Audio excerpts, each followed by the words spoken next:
Well, Aaron Boone is the new manager of the New York Yankees. He's certainly going to win the press conference. That I can tell you. After that, well, I guess all bets are off. We'll see. But Aaron Boone came out on Friday, and Tim Kurkjian, all over this ESPN baseball analyst, was on this show last week, and I asked him, who do you think would be the best choice? And he thought Aaron Boone, and guess what? Tim Kurkjian was 100% right. Good morning, Tim. Roger Weiland, Chris Honorado, ESPN in Albany. How are you? Good, Roger. I certainly wasn't the only one that thought that was going to happen. Let's be clear about that.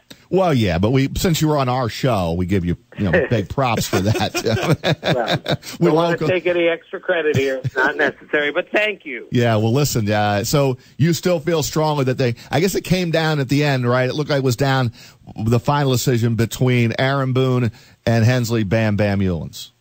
Yeah, and I think there's a lesson here for all of us who've been really watching the last few years especially, that the managerial job in the big leagues has changed dramatically. They're no longer looking for the old guy with the great experience who's managed 3 different teams and is never going to get outfoxed strategically in a game. What they're looking for is someone with great people skills, someone who can relate to the players, someone who will embrace sabermetrics, someone who has a personality to deal with the media and talk to his players maybe in a different way other than, hey, this is my team, I'm in charge here, you do what I say. It doesn't work that way anymore, and our front offices need or are looking now for a younger guy that they can sit and have a beer with after a game and talk about the game, and Aaron Boone will be really good at all of those things that I detailed. Now, having said all that, Tim, did Brian Cashman stick his neck out on this one? Well, of course. Anytime you hire anyone who's never managed before, it's a risk, and I acknowledge it's a risk. Aaron Boone will acknowledge it's a risk. But, again, Mike Scioscia was a risk years ago, and he's coming up on 20 years as the Angels manager.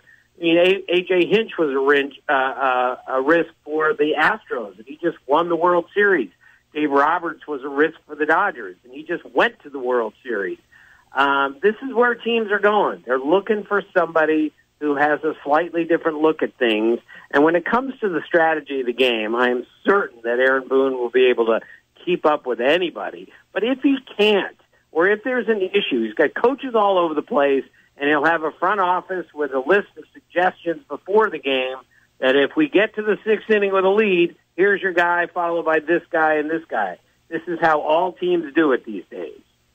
Tim, from working so closely with Aaron Boone over the years, can you take us inside a little bit to the person he is, how he'll be able to relate with these players, what kind of baseball mind he is? I mean, I've seen over the past few days the GIFs on Twitter of, like, the batting stances he does. I mean, I have no doubt that from a personality perspective, he will be a likable guy with these players. Will he have to change some of that, or how do you see him kind of fitting this Yankees clubhouse? Well, he'll be a good players manager. He will understand what these guys are going through because he's young enough, and he was a very good player at one point of his career and not so great a player at others. So I think he's going to understand the great players and the 25th guy on the roster, and I think that's critical. But I think this really still comes down to personality and loyalty and understanding of situations. And I wrote this the other day, and this may not mean anything, but I think it does. I went to his 40th birthday party, a surprise. There were a million friends there of his, and I met these 3 guys who were acknowledged nerds who became his best friend in junior high school. And they're still his really close friends today, and they're still 3 nerdy guys. And that really struck me. Like, Aaron Boone's a pretty accomplished major league player, and these are still his buddies. And I think that says something about who Aaron Boone is. And they told me that night at the party, they said after a month of dealing or getting to know Aaron Boone as a junior high kid, they finally decided, I think the new kid, the really great athlete, I think his dad is the catcher for the Angels, which of course he was. And Aaron Boone just had decided, I'm not going to come into school and tell everybody, oh, by the way, my dad catches for the Angels here. he didn't think that was important at the moment because he wanted to do things his own way, on his own, and not get any help from anybody else. That's a great story. We're talking with Tim Kurkjian, ESPN baseball analyst on Big Board Sports 104.5, the Team ESPN Radio in Albany. Tim, I also understand that Ohtani, who is available to come to the majors, but apparently not going to come to the Yankees, that he has ruled the Yankees, out of the Ohtani sweepstakes, if you will. Yeah, and it appears he's ruled 22 other teams out, total of 23. It looks like he's down to 7. It looks like a West Coast team is what he's looking for the most part.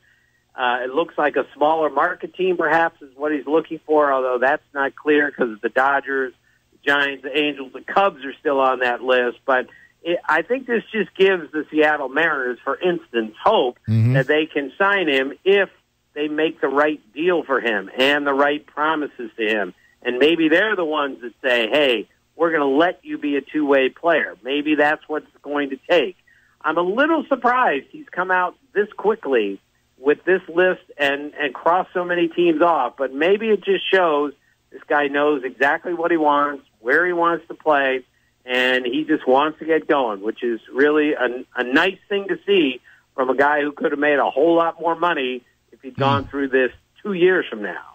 Tim, is it realistic to think that he could be a two-way player? I mean, I've never seen it in my lifetime. You have a Rolodex of baseball history in your memory. Is it possible that we may be seeing something here for the first time?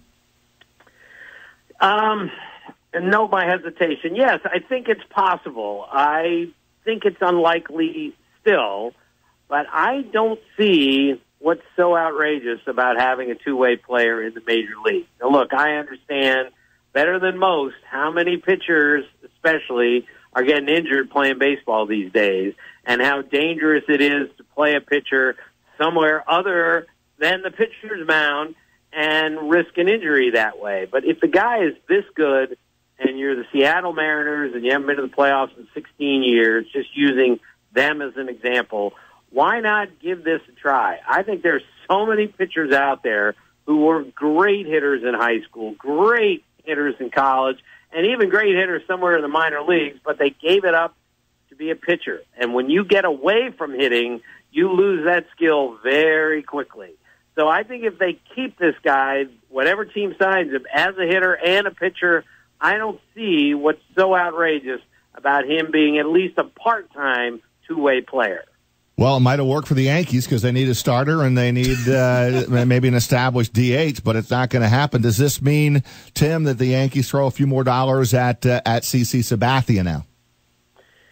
Yeah, that would make sense. We all know the numbers down the stretch last year were really good. We all know he's turned his life around in a lot of ways, and he has still, as always, a great feel for pitching. There's no reason to think, despite his advanced age, that he doesn't have a couple more years left. So my guess is he's going to take an enormous pay cut, but especially from what he was making last year, but still end up with the Yankees. It still makes a lot of sense for him, and it makes a lot of sense for them.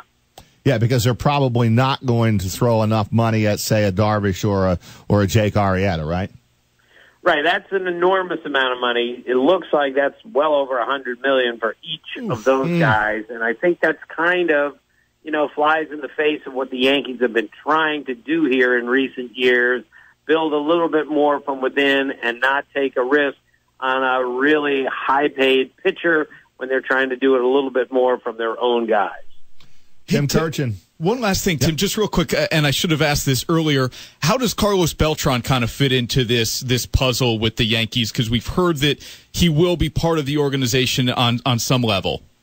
Yeah, I don't think he's going to be a huge part. I think he's going to take a year off for the most part, help the Yankees where he can, and just kind of go into retirement and see how things operate. But the fact that he even got an interview with the Yankees and maybe even finished in the top 3, I think is a really good sign for him that someday he'll manage in the big leagues. It'll be sooner rather than later. But I think this year might be a relatively quiet year for a guy who's been in uniform and on the field for a long time. Tim Kurkjian, ESPN baseball analyst, thanks so much for a few minutes. And we give you a big board sports salute for correctly naming Aaron Boone as the guy. At least in Albany, you get big props for that, all right? Well, thanks so much, Roger. Talk to you guys soon. Thank you, Tim. Tim Kurkjian with us.